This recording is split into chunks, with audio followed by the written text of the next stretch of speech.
Rastet e mashtrimeve në Gostivar nuk kanë të ndalur, por format e kryerjes së këtyre veprave penale po ndryshojnë nga njëra tek tjetra. Sot policia raporton për një 39 vjeçar i cili është mashtruar nga një qytetar i Gostivarit, duke humbur mbi 2200 euro gjatë një marrëveshjeje për zhdoganimin e një motociklete nga Zvicra. Hetimet kanë filluar dhe pas dokumentimit të plot të rastit do të pasojë kallëzim përkatës, thon nga policia.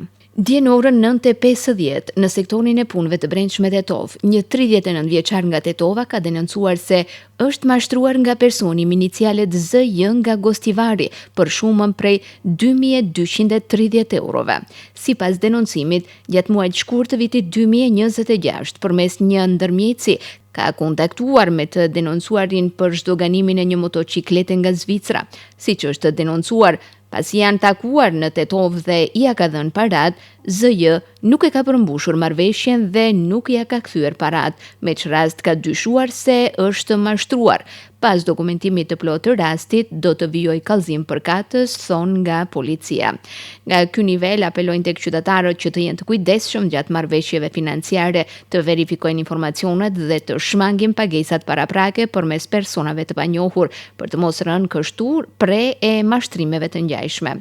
Ndryshe, sipas të dhënave, gjatë vitit 2025 janë regjistruar 60 raste të mashtrimit, për dallim nga 39 raste të vitit 2024, thuhet në komunikatën e Ministrisë së Punëve të Brendshme, duke sqaruar se shumica e këtyre rasteve janë evidentuar në Gostivar dhe Tetov.